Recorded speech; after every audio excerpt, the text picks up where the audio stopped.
Double எயிட்டுன்னு போட்டா குரங்கு பச்சி வருது, ட்ரிபிள் எயிட்டுன்னு போட்டால ஆடு வருது. இது வீட்டுக்காரமா கூட மேட்ச் ஆகுதா? கணவர் போட்டுக்கிட்டா மனைவி கூட மேட்ச் ஆகுதா? மனைவி போட்டுக்கிட்டா கணவரோட மேட்ச் ஆகுதா?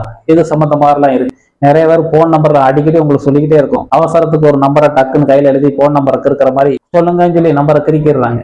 அதை எழுதிட்டு போய் வீட்டுல போனோடனே மத்தியானம் சாப்பிட போறேன், வீட்டுக்காரிட்ட போய் சண்டை போட்டு வைத்தேன். நிறைய பேர் குடும்பத்தில் நடக்கும். இல்ல நைட்டு போற மேடம் வந்துட்டு அந்த நம்பர் எழுதிட்டு போவேன், அது நைட்டு போனோம்னு சண்டை போடும். ஏன்னா அந்த கையில எழுதையில அதுக்கு ஒரு மிருகப்பச்சு. இதெல்லாம் அன்றாட நடக்கல, ஒரு சாதாரண ஒரு செயலா சொல்லிக்கிட்டு இருக்கு. இதனாலதான் நடக்க நிறைய பேருக்கு தெரியாது. ஒவ்வொரு நம்பருக்கும் உயிராற்றல் இருக்கு. தமிழ் எழுத்து ஒவ்வொரு எழுத்தும் எழுதையிலையும் பச்சை குத்துனாங்களும் அதுக்கும் சம்மந்தப்படுது. அடுத்த தொடர்ல சொல்லுவோம். இப்ப ஏபிசிடி 26 எழுத்தா சொல்றோம். தமிழ் எழுத்து நிறைய பேர் எழுதிக்கிட்டு இருக்காங்க.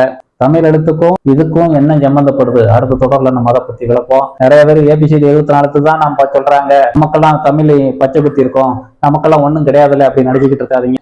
இது குறை சொல்றதுக்காக இல்ல, நீங்க இந்த இன்னலை அணிவிக்கீங்க, அதை விளக்குறதுக்காகத்தான் ஒரு சந்தர்ப்பமா இருக்கு.